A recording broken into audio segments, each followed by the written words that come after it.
Yeah, it really didn't do any wonders for me, that's for sure. I know, I was in public school, kindergarten through 12, and it was Yeah, not great. Me too. Not So a I good don't know. experience.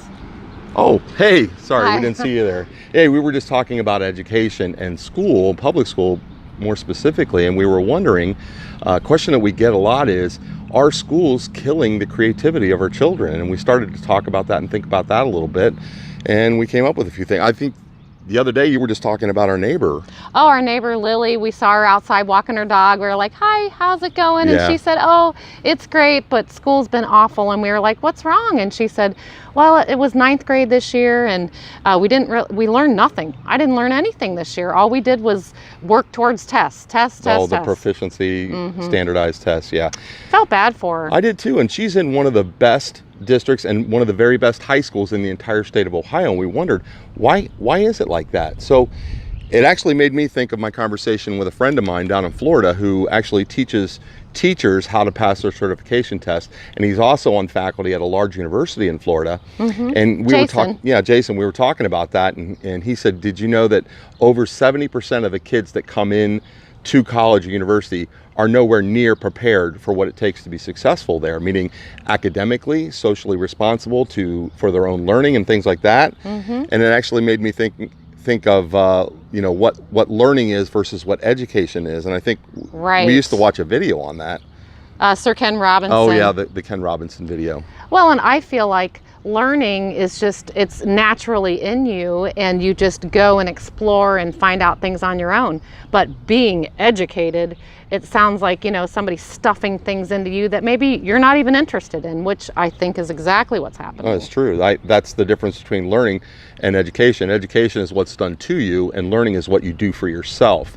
And I think that's what we've gotten away from with schools. The way that they're set up now, they're in the image and for the purpose of developing kids in an industrialized nation.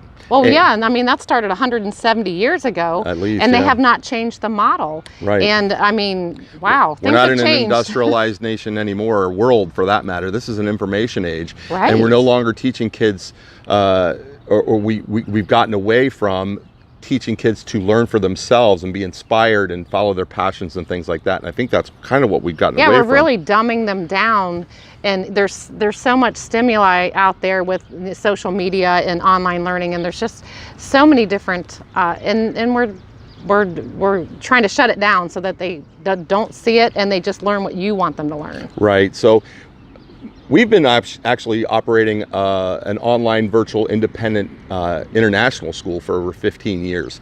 And we've served students in all 50 states and in over 40 countries, actually thousands and thousands of students across the world. And what we found is that kids that are left to learn on their own can actually develop more of these creativities and actually become more successful in life. They do more and greater things, which has been fantastic. And it got us to thinking the other day about classes and what are courses and classes really for. Yeah. And we kind of came up with the analogy that a course that you take in school is more like a movie trailer. You kind of watch it, you look at from start to finish, you go through it, you get it, and you're like, yeah, I'm into that. I want to learn more about that. So it's just a movie trailer for you to go out to inspire you to look into more things about that particular subject matter. Whereas if you watch the trailer and you're like, yeah, I get it. I don't want to see that. I don't want to see that. I don't want to do it. Those kind of things. Then you move on to the next. Some things are like that. And that's what we feel like our school provides kids when they're looking at, education outside of a traditional public brick and mortar school, or even any kind of public, whether it's a charter or anything like that. That's what you get with Starpoint Academy. There's no standardized tests that you have to take. You're exempt from those. No attendance. So you're free to live your life the way that you want to live it. So no matter where you are in the world, you can always do your schoolwork. Think about how that frees you up, Mom and Dad. Absolutely. It's been a wonderful lifestyle for us. I mean, I feel like history was the most difficult subject for our children. They really were not interested in the book history lessons whatsoever. So what did we do? We visited Monticello. We visited George Washington's farm and estate, and NASA, and the kids loved it. They absolutely loved it. Right, and they actually think that when they can actually see it, feel it, touch it, they learn more. And then we actually ask them, tell me a little bit more about what you learned here. If they can regurgitate it to you, which is a bad word, but if they can tell you about it and think intelligently about it, think about what they're learning and how they're going to be able to Absolutely. apply that in their future life. So Absolutely. we want to invite you to take a look at Starpoint Academy.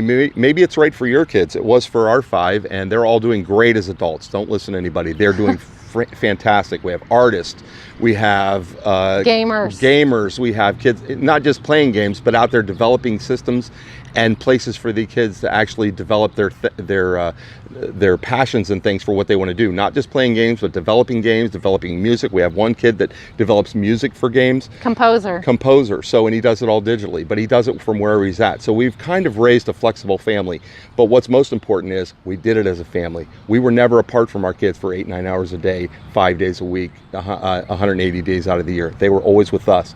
So we had the biggest impression on them more than anybody else, and that's really what we wanted for our kids. So absolutely, and it's just the most wonderful lifestyle to be able to be a family learning together and experiencing life, and that's what it's all about. So if you want to give your kid an opportunity to actually find out what their passions are and pursue them and have a successful, happy life, take a look at Starpoint Academy.